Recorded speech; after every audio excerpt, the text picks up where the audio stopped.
Um, so as you said, it's right next to the U-Haul property. If you're standing on Williston Road facing U-Haul, it's on your right-hand side. It's in the Industrial Zoning District West, but it is in the Design Review District, obviously. Site is currently all wooded. It slopes from the U-Haul property down to the Class 2 wetland that's actually on the adjacent lot, which was purchased by the Pigeon family. And there's a fair amount of grade, about 40 feet of slope from the property line in common with U-Haul down to that wetland area. And one of the main concepts here is they're going to lower the grade substantially in order to, instead of having sort of an undulating piece of land from Williston Road, it comes up and it dips down in the middle and then it drops down at the back again. Instead of having sort of an undulating parcel to work with, they're looking at dropping the grade about 14 feet or up to about 14 feet, and instead take off the tops of those ridges and create a relatively flat area, or a much flatter area to work with. So just, I'll back up for a second. Pat O'Brien is working on this project as well. He's representing the Ireland kids. They're doing this as an investment. This isn't in any way connected with SD Ireland. These buildings aren't intended to be used for their site work, their concrete business, or precast or anything like that. These are basically buildings that will be available to lease for light manufacturing, warehousing, contractor or tradesman storage warehouses, something like an electrician or a plumber or a painter that might need 6 to 10 or more in terms of space. So access is directly opposite Munson Way. And again, lowering the grade allows that access to come into the site a little bit better from Munson Way instead of trying to slope up.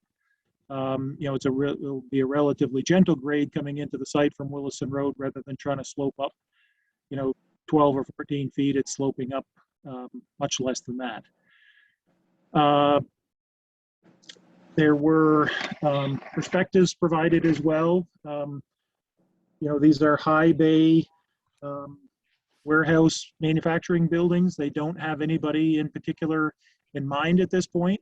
So that's why the eave heights are so high, in order to potentially accommodate a variety of uses. Might be warehouse.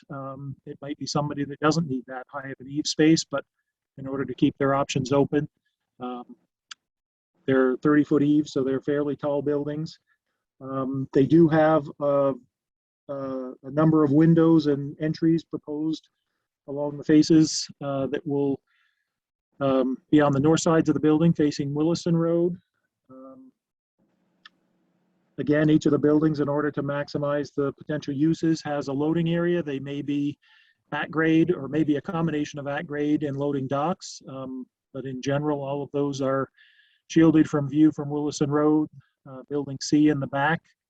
It is on the northeast side, but it's some distance back from Williston Road, and it's also fairly well screened by Building A and Building B. There will be a little bit of an alleyway created by the access drive running back there, but again, that loading area is fairly well screened by Building A and B, other than the alleyway that the driveway runs through. That's an overall summary. I'd be happy to get into any more details on the site or what I know about the buildings. We didn't do the renderings or the perspective drawings. The Ireland in-house architect did those. Again, not associated with Ireland, but they're taking advantage of the resources available to them. So again, these are concepts intended to, provide an idea of what they have in mind for both the appearance of the building and also what they've got in mind for materials. Is it okay, everybody, if I bring up on maps where this is from like an aerial view? I'm just having a hard time, like in relation to the new U-Haul where it is. Is that okay? I'm just gonna make your screen go. Is that cool? Okay. Good to me. Oh my gosh. Williston.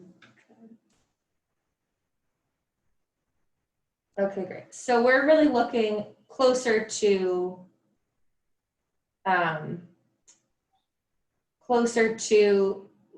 this intersection industrial then. Yeah. Yes, and looking at, This is no. where U-Haul was or is going. Right.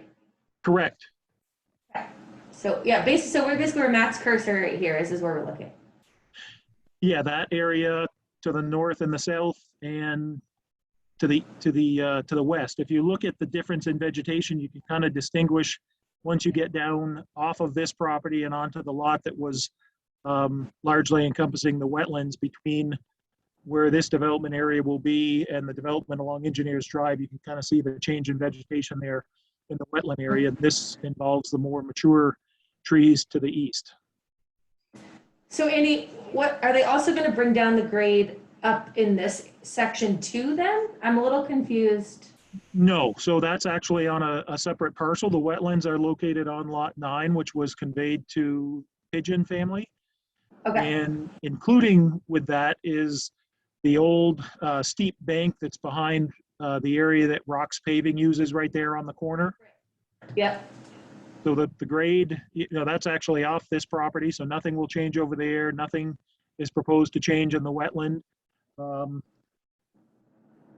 But, the extent of the clearing extends from Munson Drive west to about the other driveway into the Munson property there where Harvest Equipment and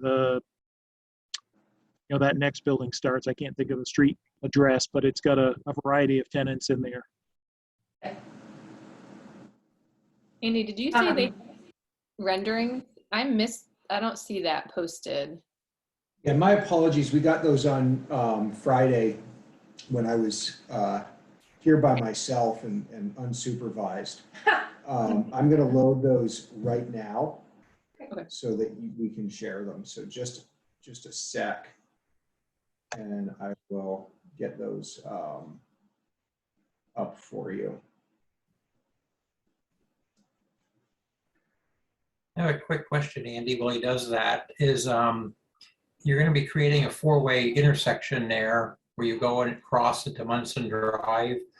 Is there any foreseeable need to have any traffic lights there, any crosswalks, anything? Or is this not going to have enough traffic to warrant any improvements to Route 2? So we don't think there'll be enough traffic to warrant a signal.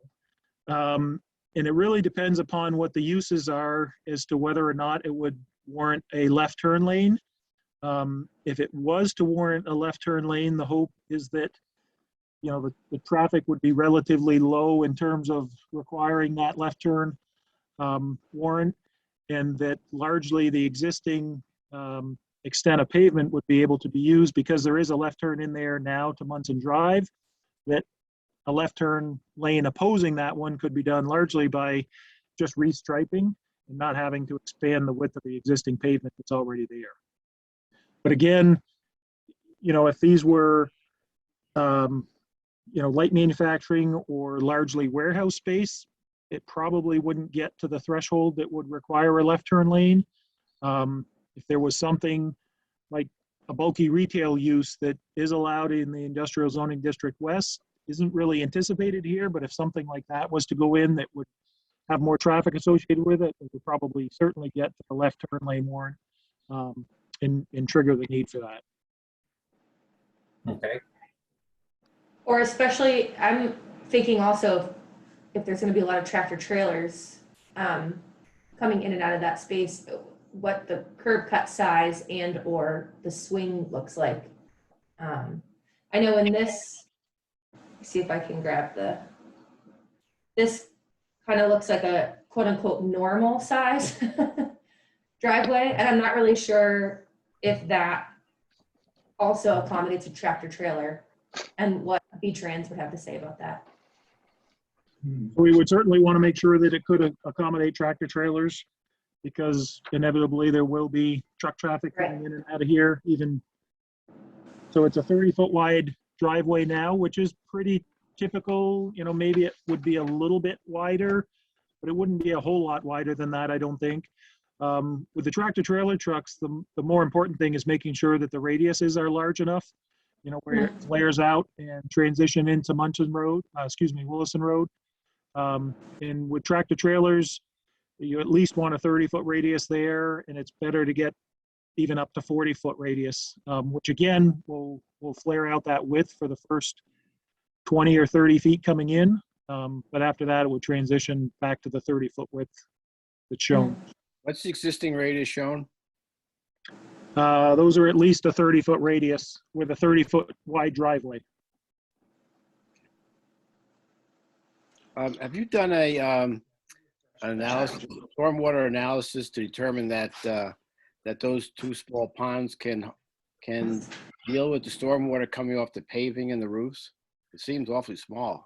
So yes, you're right. Those are small. Those would not be intended to handle all of the stormwater runoff from the site. Those would be surface areas, but in addition to that, there'd be stormwater infiltration trenches or galleries or chambers. At a minimum, the rooftop runoff would be collected either in gutters or drip edges and put directly into trenches or chambers. And then I agree that those surface areas, even if the rooftop was diverted, are probably not large enough to handle all the remaining pavement area, that there will be trenches and or chambers in addition to what's shown there to handle the pavement area as well. So those two areas are not intended to manage all of the runoff from the site. They're just two surface areas. There'll be additional trenches, chambers, and other subsurface measures that are in place in order to handle the stormwater runoff from the rooftop and the pavement as well. Matt, I have a question about coverage. Is there any maximum coverage or impervious area on this zone? No, there's no lot coverage limit in this district. In fact, there's generally no lot coverage limits in any of Williston zoning. What there are some minimum requirements for setbacks, parking lot landscaping, et cetera. And essentially the way that our bylaws work is whatever you have left over is what you can cover with buildings, circulation areas, et cetera. Mm-hmm. If we want to just scroll through these quickly. So this is sort of, Andy, like the aerial view. And then this is the street view now? Yeah, I mean, I don't think that's quite street view because that would be, so Williston Road is roughly elevation 316, and that building A would be 324, so it'd be about 8 feet higher than the road. Building B would be about 10 feet higher. Here's B, looking back at A.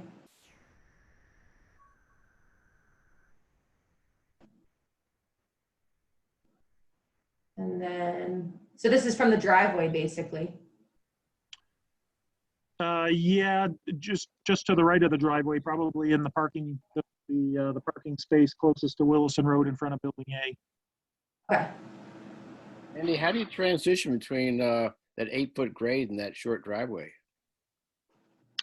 So we're coming up 8 feet to the building, but we don't have to come up 8 feet in that first section of driveway. We can come up, a few feet in the driveway and then turn and come into the parking lot and continue to slope up till you get to the first entrance into the building.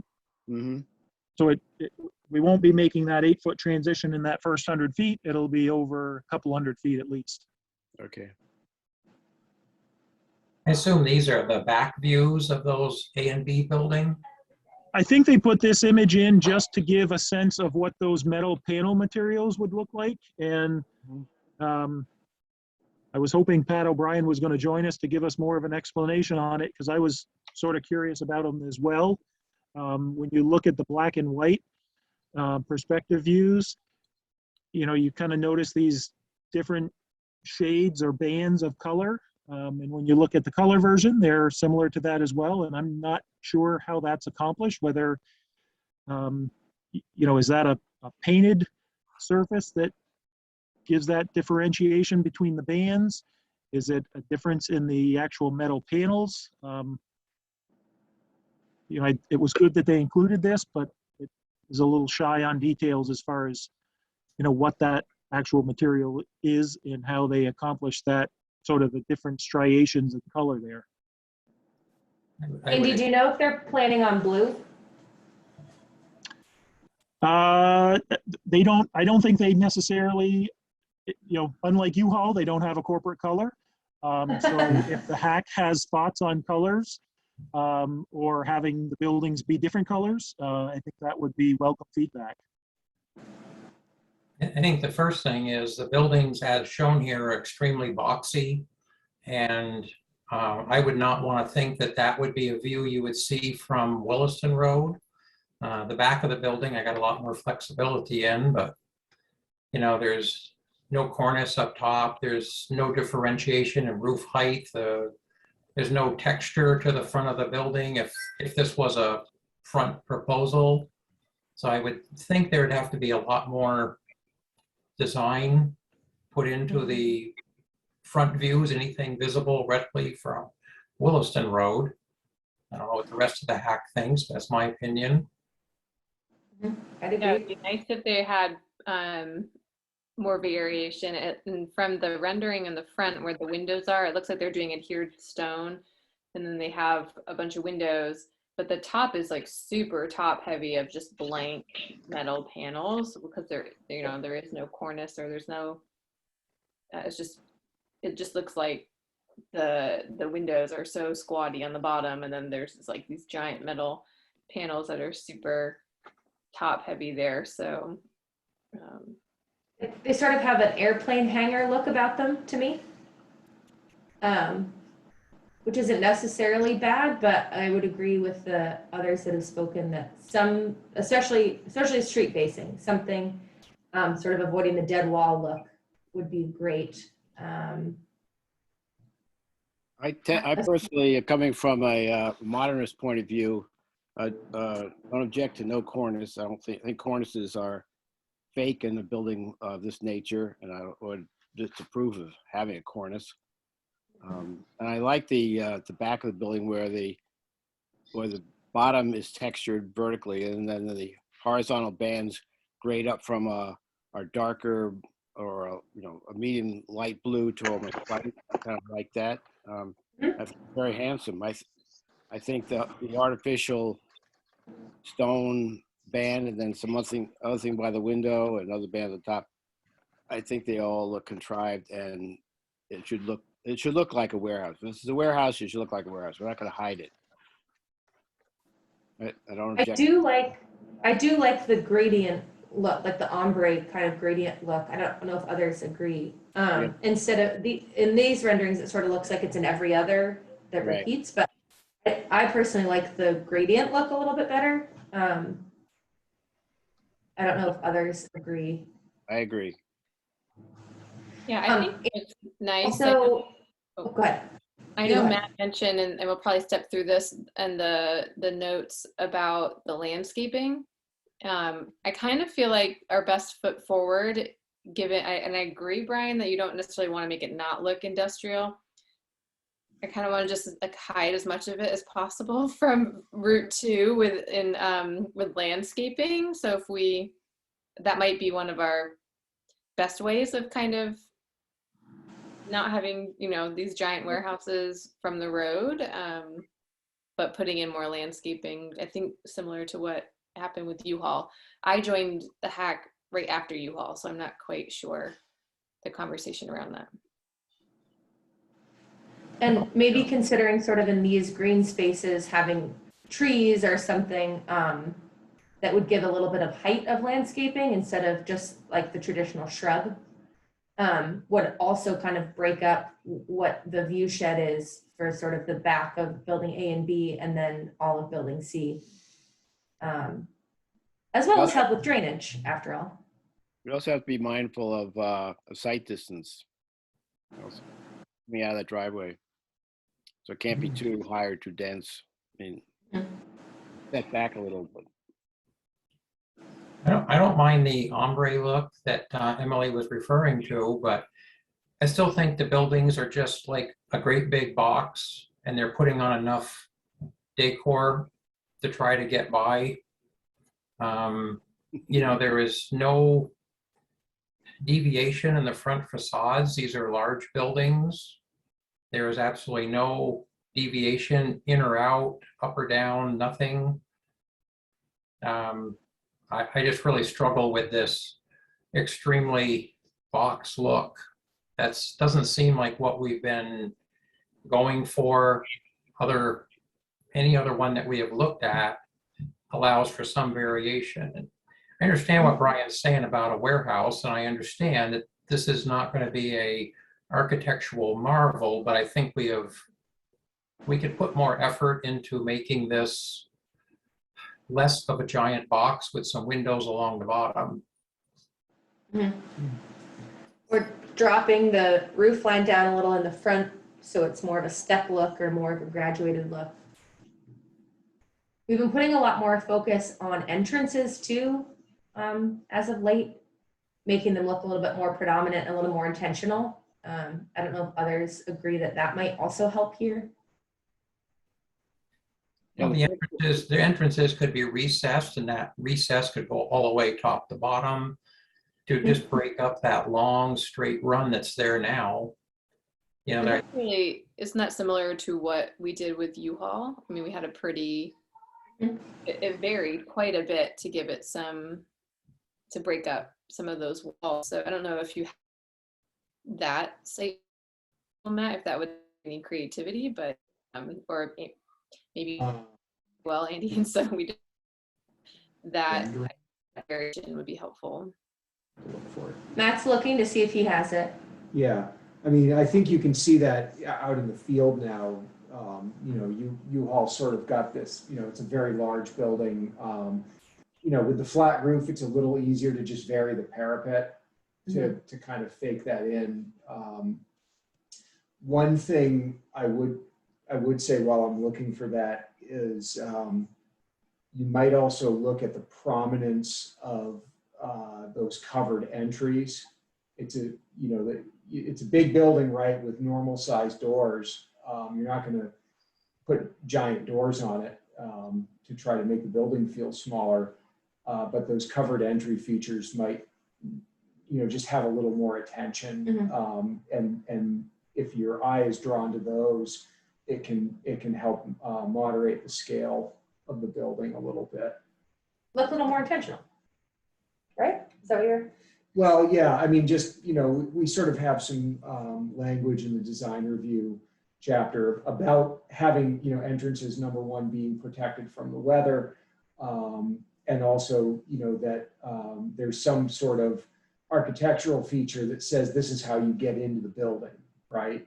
And certainly these roof elements would do that, but they might be made a little bit wider, a little bit larger, or the way that they are, you see the way they're supported right now on the wall, it's sort of like a pair of, you know, cables or something like that.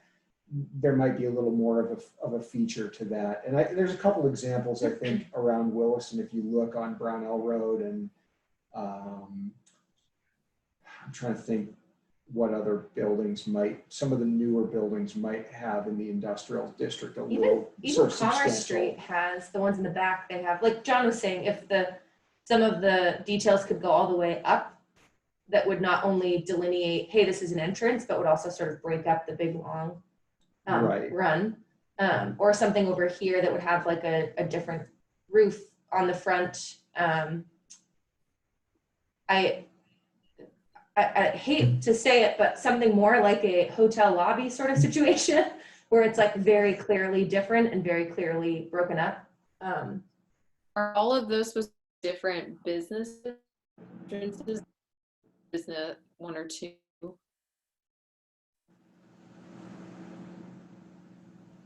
They don't have any tenants for them right now. I understand. But it's TBD. It's just we don't. Yeah, I think, Chelsea, a lot of times buildings like this, we see a plan that allows for as many separate entrances as there might be tenants. But, you know, then the interior floor plan kind of takes over. I'm thinking of the buildings on South Brownell near the corner with Marshall, for example, are sort of set up with these, you know, dual door entrances every so many feet along the building, but the actual tenant use inside might be a little different than that. If I Okay. get a good U-Haul up, I can take screen Oh, share in a great. second. I'm gonna tell me when you're ready. Yeah, go for it. Okay. I'm just gonna give you the U-Haul elevations by way of example from the final plans here. So,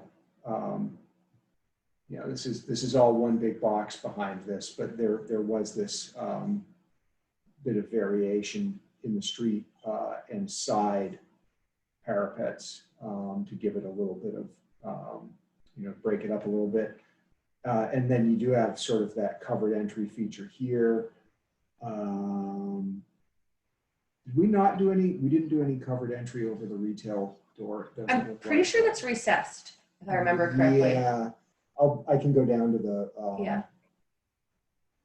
The columns come out on that a little bit, but there is also a canopy, I believe, smaller, but Further down in the site plan here, you can kind of see. Yeah, there we go. I'll zoom in.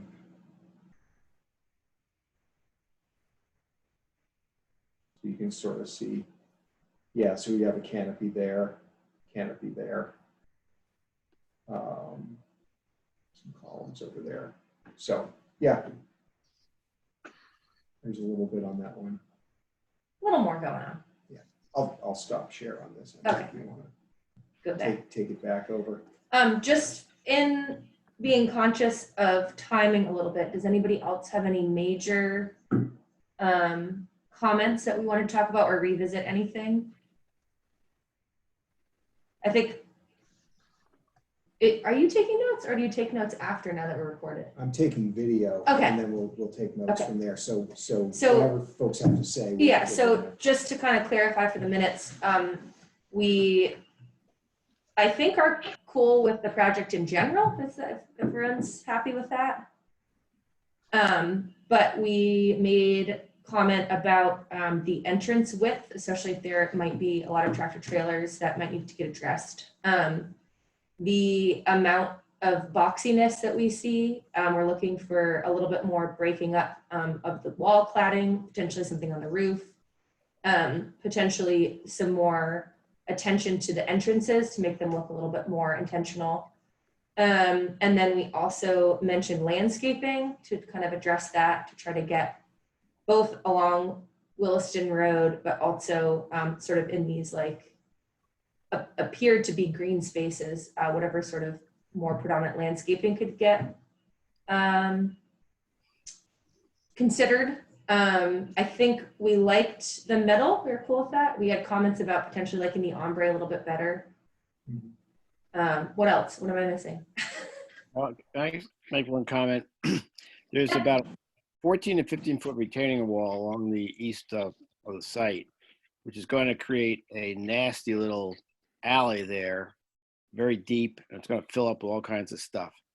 I wonder if there's any value to pulling that retaining wall to the building and putting that, making that part of the building. You're talking about right here, Brian? Oh, I'm not sharing. Sorry. Let me go back to sharing. Sorry. Brian, you're talking about right here? Yeah. Yep. Pulling that. Andy, can you speak to that at all? Pardon?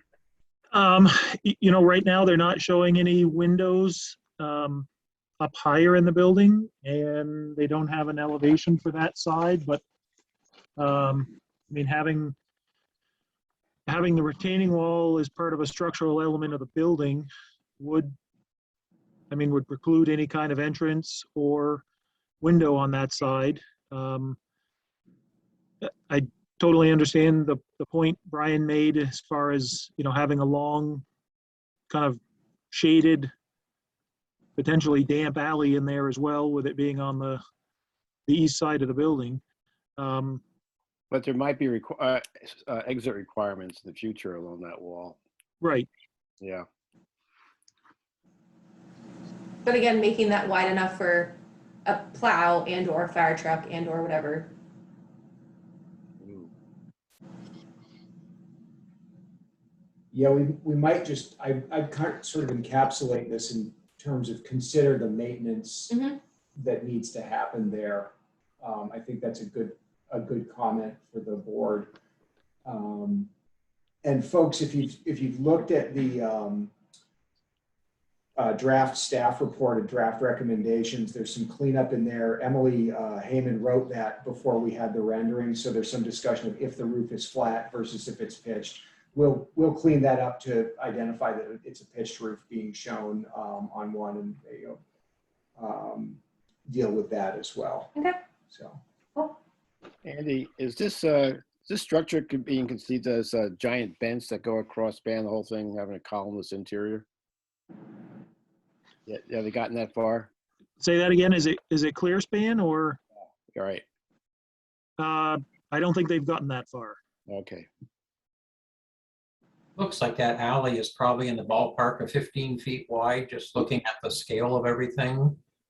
Yes, I was going to say I did check the distance on that, and it's 15 feet from the face of the wall to the face of the building. So it's, you could get a small piece of equipment through there. It's not, not going to be a fire lane, but it's at least accessible to maintain. Yeah. Okay. So definitely adding that to the considerations, I think, is fair. The minutes. Anything else on the property before I move on? And did I understand the stormwater would be able to be handled on site one way or the other? Yes, they've done some very deep test pits out here in order to confirm that they can cut the site down. And they've done test pits 22 to 25 feet. So they were down, 10 feet below where they're cutting to. And it's, a variety of sand textures, but it's all sand material with no evidence of season high groundwater. Yes, the intent is both to deal with stormwater in those two surface areas, but there'll be a substantial amount of infiltration trenches or galleries or other subsurface stormwater measures as well, not just relying upon those relatively small surface areas. Or actually three areas, but they are, as Brian pointed out, relatively small given the amount of impervious surface, so there'll be subsurface stormwater features as well. They'll have areas for snow storage in the winter, I assume? I think to some extent the area between the sidewalk and the parking will be largely used for snow storage on buildings A and B. The end of the loading area on building A will be snow storage. And then the south area by building C will probably get most of the snow storage between, or for the loading area between B and C. And then those the stormwater area sort of in the middle of the site between A, B, and C is probably going to see a fair amount, as well as the north side of the parking area for building C. Did you say between like Williston Road sidewalk? Is there, where was A and B in the front of the building? Yeah, this one's Right. A and this one's B. Yeah. So I think he means back here. Is this what you mean? Oh, up here on Williston Road. Oh, on Right. the road. Sorry. I think it's an opposite. The thing that park is not being built in the first phase, is that right? The one along Williston Road? Right, so half of the parking area for building A would be built. Those future parking spaces that are closest to Williston Road would be only built if they had a tenant that warranted that number of parking. Do we normally have snow pile up in front of Williston Road? So there's a sidewalk there that's outside of the Williston Road right of way that's on the far edge of a 20-foot wide pedestrian easement for the town. So the snow storage would go between the parking area and that sidewalk, which is about 20 feet. Isn't that where the landscaping is supposed to go? There will be some landscaping in there.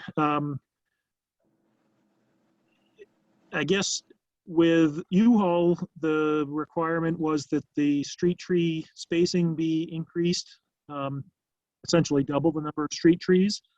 You know, it's not that the shrubs don't have a function, but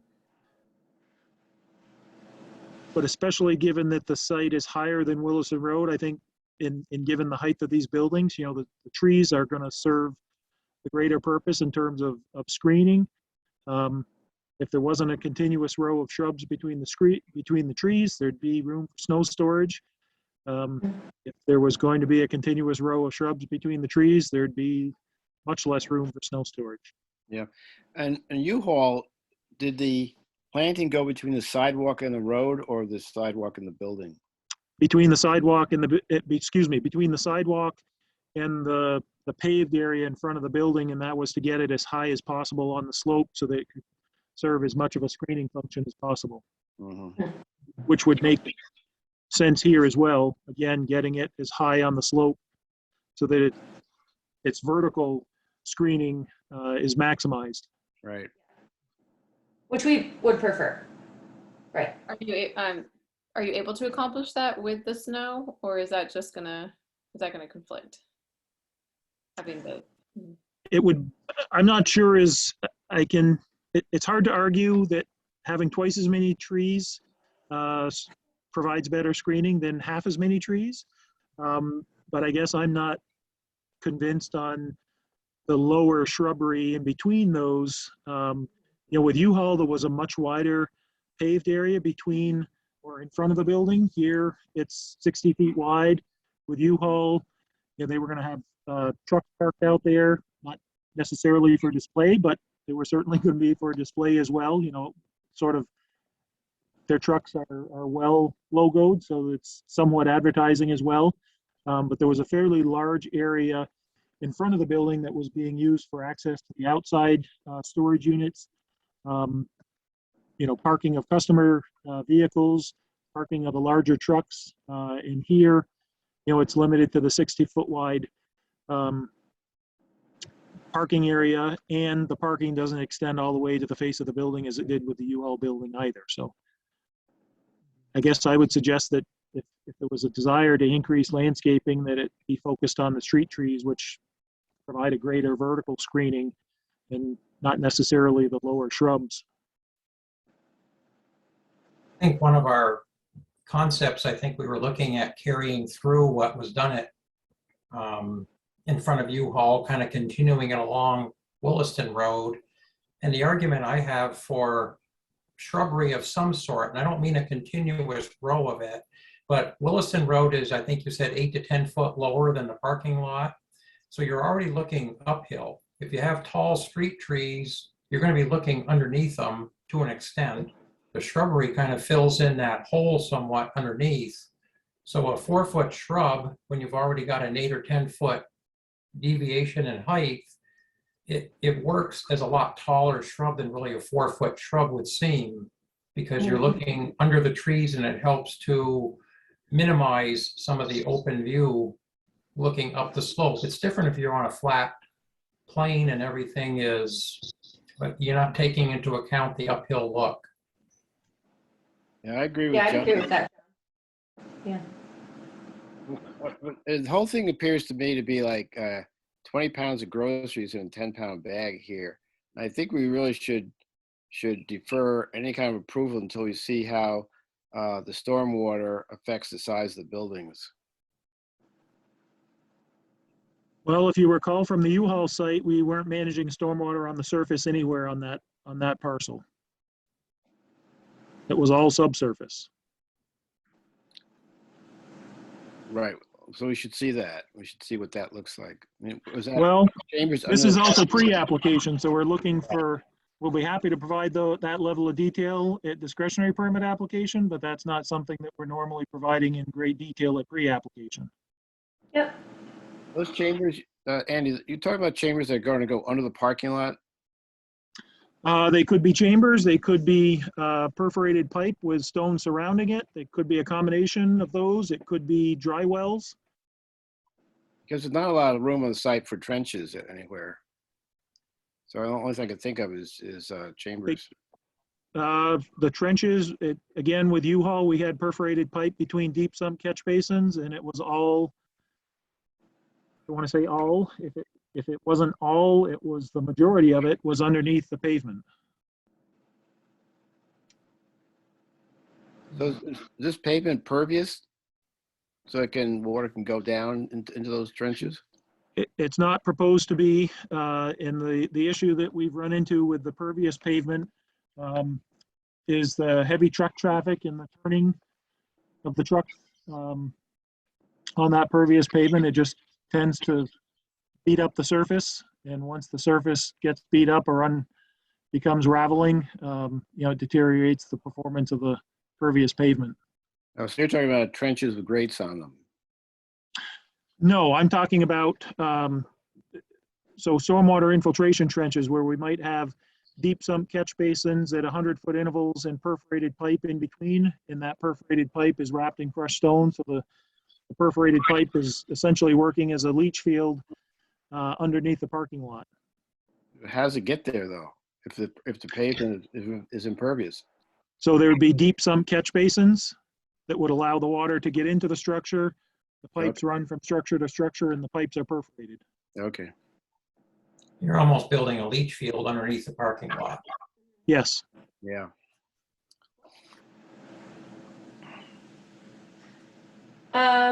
Okay, team, any last things before we let Andy go here? No, You feel good? it's good for our level that we're looking right now. Mm-hmm. Yeah, Okay, yeah. agreed. You'll see this again as a discretionary application, and we'll take from the minutes to revise those recommendations to the DRB. Sweet. Sounds good. Thanks, Andy. You. Thank you, Thank Andy. you. Is there any reason for me to hang around for the you guys finalizing your comments on the building? They're perfect. I mean, would you I'm trying like think to, what was Andy? next on the agenda? You're right that's next. I don't think you need me for that. I'd be happy to stay if you think you don't have any questions, but I think you're kind of finalizing what was already discussed. So I'm just gonna pull back. I'm gonna stop screen share for a second, pull back up the correct the agenda here. Hold on just a second. I think I might have closed it.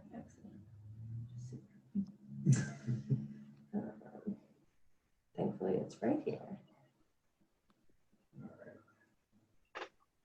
So I will, I obviously wasn't here sadly last time, so I might have somebody else who was sort of lead this part of the discussion.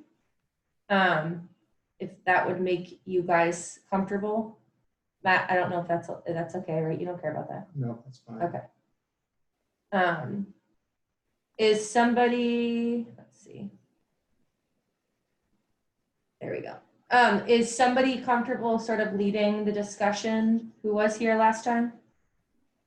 I can probably attempt to do that. I was here. Okay.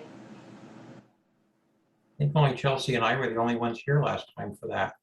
Mhm, and Karen was, but obviously she's not here. Right. Which document would you prefer we started with, guys? This is the pre-app again. Mhm. And Probably the notes that Emily took, right? Didn't she Okay. do a bullet list? Yeah, I think if we go through that would be helpful. I think we covered a lot of stuff. Go over to the. Through if there's anything that people feel we need to discuss a little further. okay, perfect.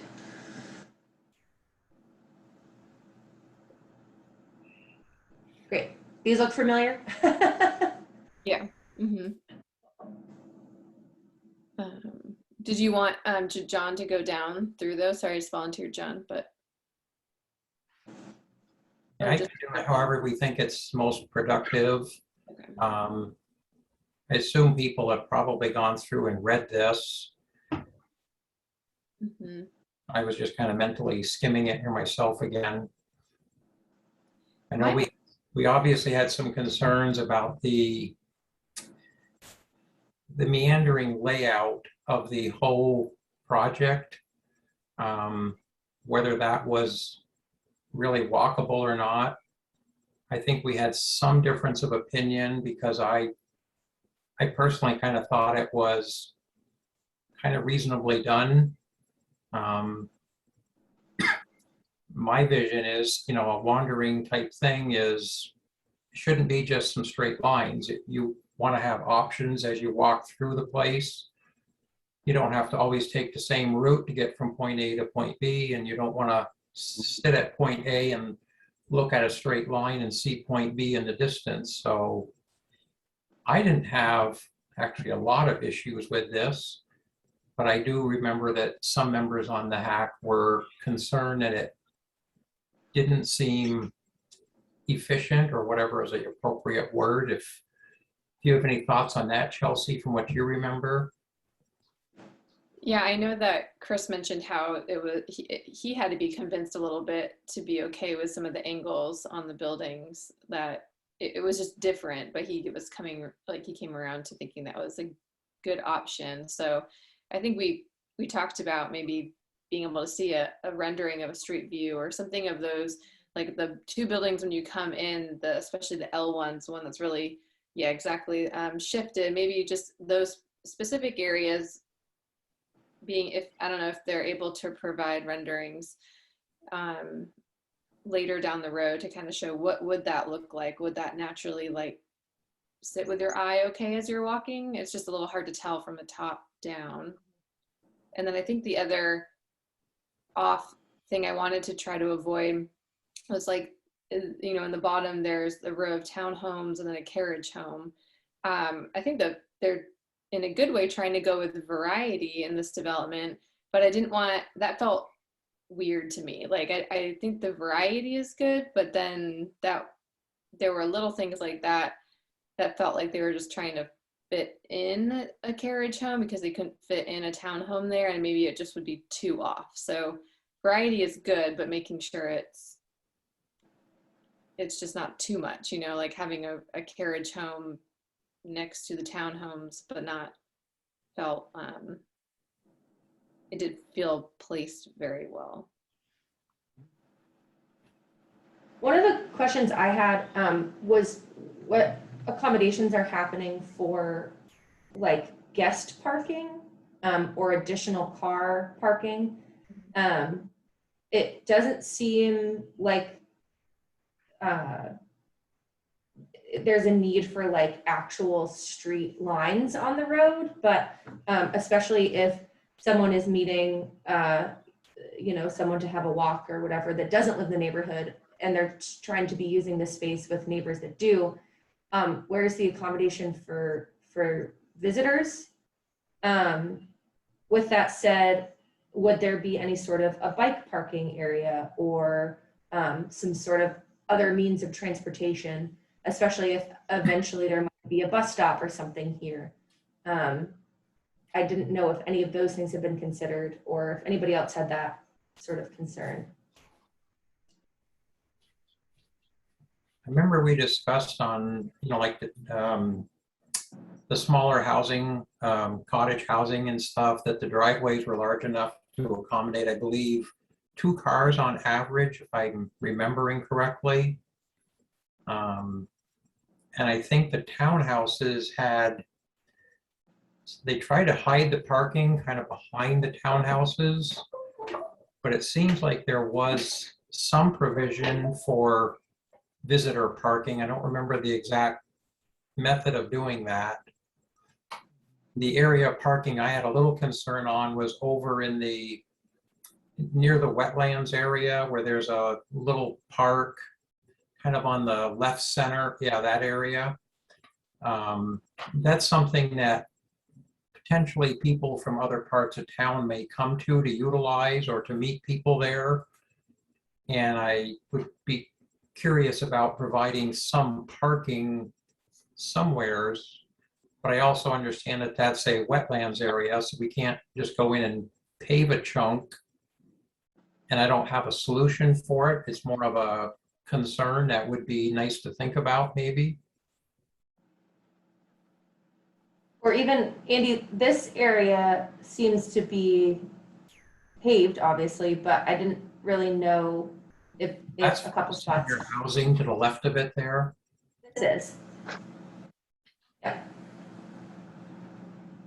Yeah, I assume we're on the way to maybe a ramp under that building as well. Oh, You know, I'll say just in general, when we think about parking demand for a residential project like this, we're certainly thinking about residents, but also visitors, Mhm. deliveries, and all the other things that kind of come along with that. I do think it's a worthwhile added comment that, you know, the park is actually pretty significant in size. Mhm. And unlike a small park in a small residential subdivision, it may generate a little bit of its own parking demand. Mhm. There may at a minimum be a need to provide a couple of ADA spaces that go with that yeah, amenity. for sure. So it's something to think about. And, you know, at this stage, we haven't really looked at, especially in terms of visitor and delivery parking, is there a significant amount of street parking integrated into this that will offset some of that Mhm. demand as well. So we'll be looking at those numbers certainly as this project goes forward. When I read the Williston Observer article, that, and it mentioned that the neighborhood would help connect a lot of the bikeways in the greater Tuscarawas area, which is awesome. But again, that also might mean folks would want to come park here and bike in, you know, if they're coming from the more Essexy area. I don't know, it's just something, I obviously live in Winooski and I live kind of close to a park that reminds me of this space, and there's constantly people playing volleyball and, you know, a pickup game or people walking their dogs together or whatever, and there's always people parked on the road, which is great, but and there's space for it, but that was the first thing I thought of, was sort of where's the plan for that. Sorry, do you want me to go back to the list? Yeah, I think so. Okay, oh, which is not that, sorry. I'm really new at this screen sharing thing, guys. You're doing great.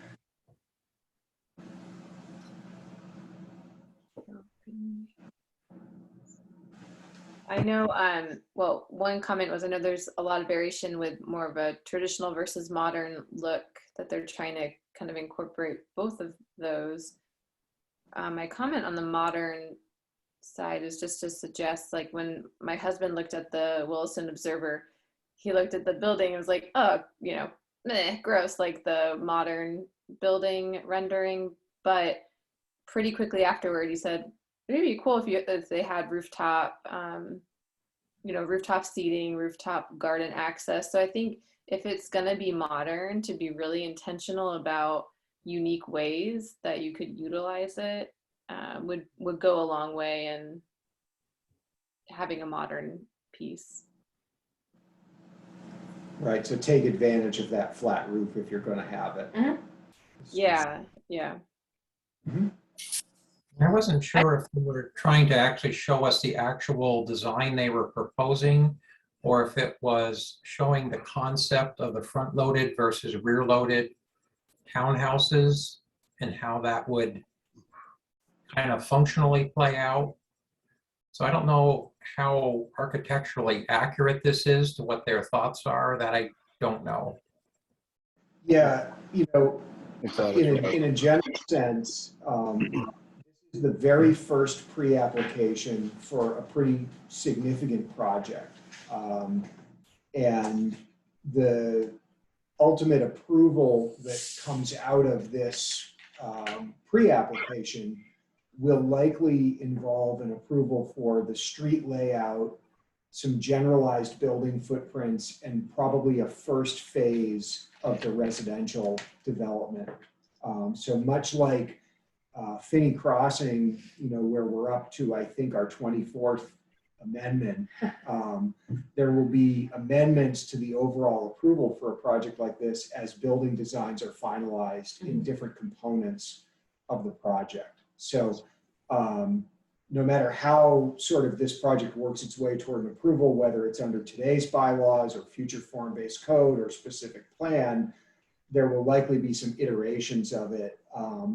And whatever comes through at discretionary as a building, there would be an architectural rendering of that actual building that this board would be able to comment on. I don't know how everyone else feels, but just from these examples, I quite prefer this one to this one. I didn't know if we were in any position to comment on rendering photos, or on example photos, but If I remember right, the rear loaded ones were going to be in those, what they call the mu area. So you would drive in between these buildings. The general public would not be in this side of the building. This would be Right. where the residents would drive in and park. If I understood that, remember that correctly? Yeah, well, oh, go ahead, Andy. I can see you. So these are the front-loaded townhomes. You would access these off of the public street or the main public way. The other ones are the rear-loaded townhomes, so you would access those from an alleyway or a private drive that would be behind the homes. I guess I think of these rear-loaded townhomes more like the row houses at Finney Crossing along Zephyr Road, where you've got the front door that faces Zephyr Road, but you're driving in off the alleyway that comes off of Kettle Pond or Holland Lane and accessing your home from the back in terms of your car and your garage. And again, as Matt pointed out, I think these elevations are really to indicate that these, both of these home types would potentially be 3 stories high.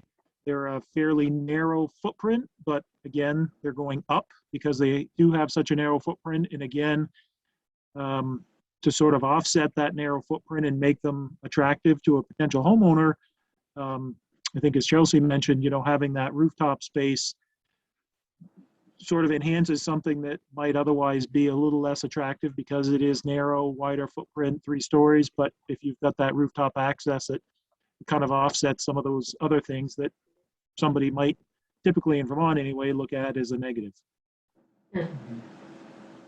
I just see sort of the street loading as more connected to the community, because you aren't, since this is more of a public space, and at least you're seeing somebody get out of their car and walk in their front door, similar to like a standalone single family. But again, it's pre-app, so the comment probably doesn't matter, but just preliminarily,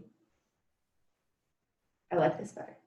One thing to consider with that, over in my neck of the woods in South Burlington on Market Street, the row homes at Market and 116 are rear loaded. Mm-hmm. But the front, the street facing elevation contains a pretty significant porch. Mm-hmm. And people have really sort of, diversified what they have on their porch, what they do with their porch. And if you're walking that sidewalk, there's life on the street. So I think what you're speaking to, if I'm getting it, is if you do have that front loaded, if you're rear loaded and your door is what's facing the street, is there a stoop? Is there a porch? Is there something? And you may want Some to defensible space that take a spin down Zephyr and see how it's starting to shake out. Like, are people using those little front yards and front entries? Or is it like everybody drives around the back and just hides? Yeah, exactly. So It seems like we want to avoid, especially when you're putting in the effort to try to make a lot of different types of housing with a lot of different types of people and have things like a park. It seems more community centered, this particular neighborhood, that anything we can do to help seems positive. Hopefully if people have somewhere to walk to, they might walk out the front door. Yeah, right. Just to be conscious of time again, we have about 10 minutes left. Can we go back here and see what else we want to talk about? One thing I was thinking of adding are more little places for seating. My 4-year-old and I took a walk from Healthy Living around Finney, and people were decorating their porches, sitting outside. Part of it looked nice and welcoming, but I realized as we were walking around, there was nowhere for us to stop. And he was like, he's 4, he's really tired. Mom, I want to stop and rest. Or like, well, on the sidewalk. So I don't know, I think if it's community minded, having little pockets of green space with some benches would encourage people to interact with the community a lot more. That's awesome. Did make a note about providing seating areas along the bike path and sidewalks, if that, I think that's somewhat in line with what you're talking about. Mm-hmm. I'd just like to weigh in on the street layout that I find it very attractive. I like there is a nod towards a grid here, but it still reflects the rural character of Williston in that the roads curve, and the connection at Chelsea Place to the adjacent neighborhood. I find they did a really good job here, and but I have one question on the marsh or the marshland. It from the looks of the documentation, just about all this is wetlands, and I'm wondering how much of this is actually usable, or is it all just raised sidewalks that try and keep you from getting your feet wet?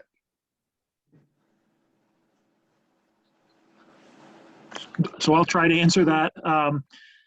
The land planners and architects that put this together, I think they were a little optimistic in the use that could be made of that area. While it is a wet meadow, it still meets the classification of a Class 2 wetland.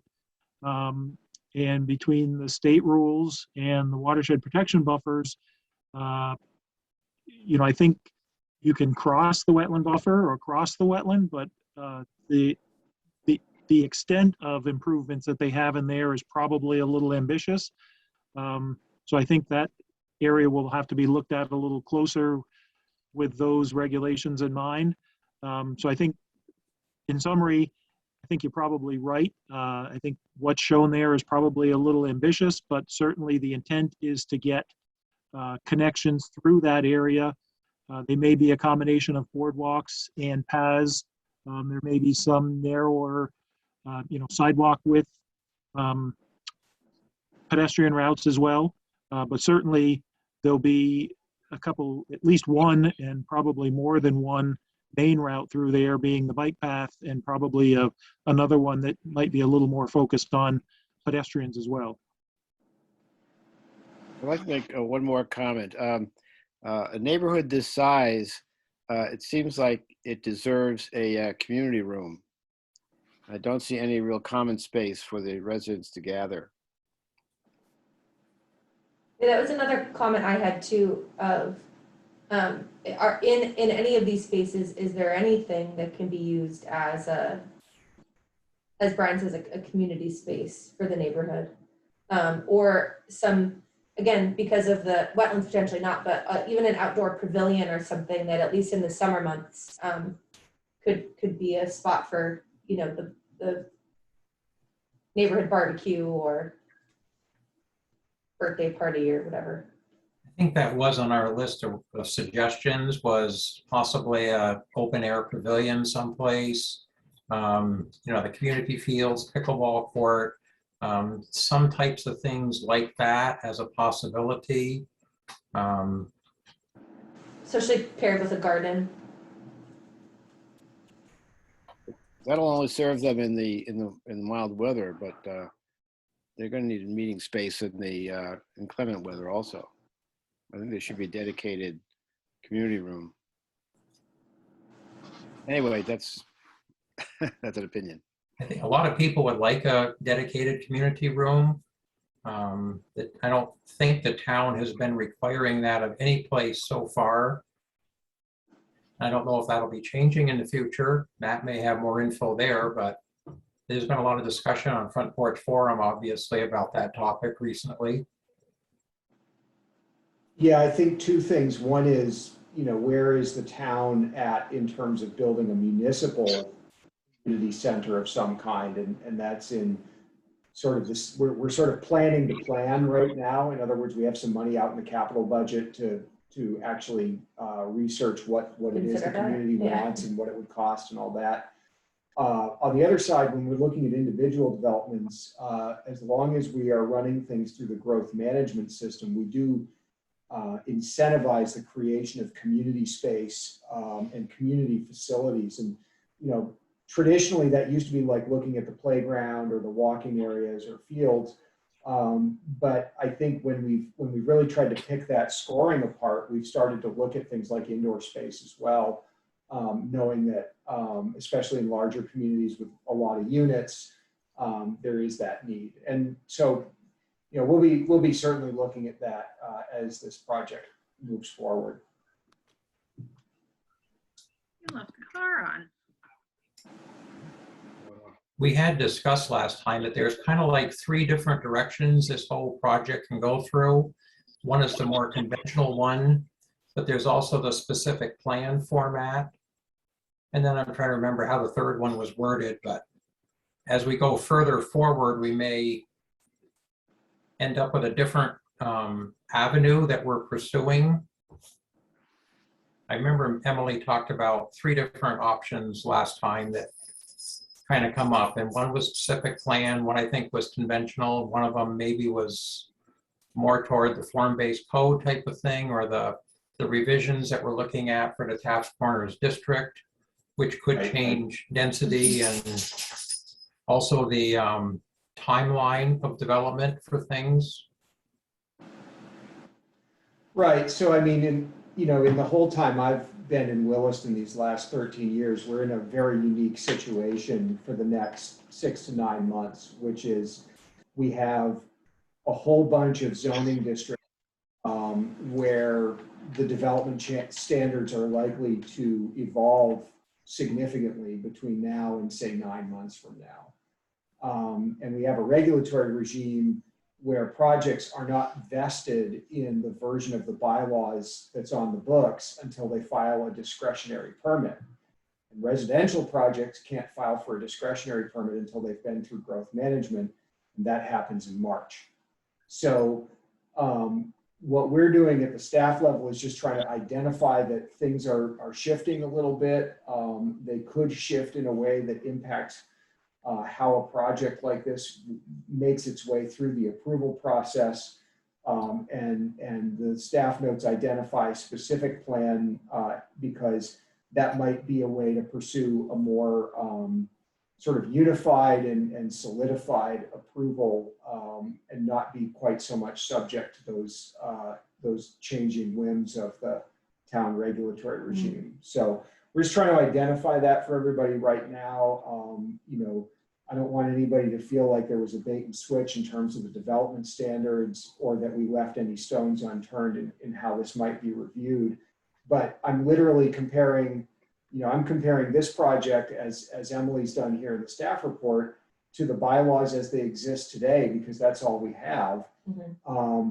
I can't easily compare them to what the form-based code might say, although I would say that in general, things like the density and the presence of entries and windows facing the street, and buildings that are loaded from the rear are the kinds of things that I think the code is likely to see as desirable. Yeah. The vision document that the code is going to be based on identifies a large area of green space in the same general area as is shown on this plan. So it's not a complete 180 degrees from Taft Corners rules today. It's a new iteration of it, but there's a lot of detail to go over when you're looking at this many buildings and everything else that's happening on the site.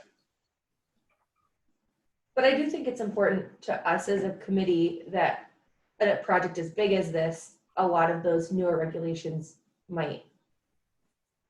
this project might have to follow some of those newer regulations. I don't know if I'm speaking for myself there or if others on the committee agree, but especially something that might take as long as this project would, I think it unfair to our future process and future selves to not have it follow some of the regulations that we've been talking about in the, in the new regulator. What's the right word? The new code. New code or revised zoning. Yeah. So, stay tuned. It's going to be an interesting ride. Sorry, Andy. I can't predict all of the outcomes or or, you know, there are ways to adopt the new code that might entrench some of the existing approval. There's things that can happen with the timing. And at the end of the day, you know, it's not up to anybody who's on this meeting right now, because it's the select board who votes on that new bylaw. And they do it on their schedule at some point. So we think 6 to 9 months, but it could be longer than that. It probably won't be quicker than that, given the work that's in front of us. But there's a lot here, I think, if you look at this plan, that looks like some of the things in the vision document, and the work that's been done to date on form-based code. Mm-hmm. I think that is really helpful, Andy. And for Chris, like, it feels like, yeah, you're listening, you know, to what the town has wanted. I think that's why this plan feels a lot more desirable, you know, and makes our job a lot easier, not feeling like we're stuck in too much of a hard place. So I appreciate the creativity you guys have put into it. You're here. Look at that. Being conscious of Matt's schedule here, are there any last comments before we adjourn about the new project? Just one question about the Chapter 9 specific plan and how this project relates to that. Is a specific plan a codified idea? And is there any intention to submit it under Chapter 9?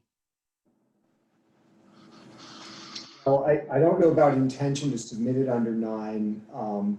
We've identified it as a staff as one of the paths that could lead to a project like the one that's been proposed. You know, what specific plan really boils down to is it's the way Williston understands a planned unit development. In other words, you go in and you write your own sort of zoning district for your project area, but you do it in a way that will meet the town plan, you know, the comprehensive plan's goals, but maybe in a slightly different way, or a way that refines the standards of the zoning bylaw. So what that means in practice is you can put things like the sequence of growth management on the table, or some of the development standards can be adjusted, as long as what's being proposed and approved is a unified whole that meets the goals of the town plan. So when we're looking at a specific plan, it's like, well, what is different? What needs to be different in the bylaw, or how does this deviate from what the bylaw says? Does it still achieve the goals of the town plan? And the other big difference with a specific plan is it's actually a legislative act, not just a DRB approval under existing law. It's something that has to be approved by the select board at the end of the day. Right. So you're literally saying, here are my rules for my piece of property, which will result in this very specific plan being built, and then a head nod from the Planning Commission and Select Board and advisory boards that, yes, this gets us where the comp plan says we want to go, just in a different way than what the bylaw is considering. It seems like that would be a way to negotiate form-based code with the existing code, and not having to jump through 2 hoops halfway through the project. It could be a bridge for that. That's true. He's not wrong. Yeah.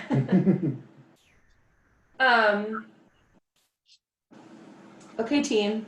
What about anything else? It seems like we have enough info for this at this point. You know, there's some obvious details, but this is very preliminary. I don't think anybody came up with any disastrous situations here, so it seemed like we would just let this go forward. We'll be seeing this again, and it's going to look different when we see it again. Yeah, I second that.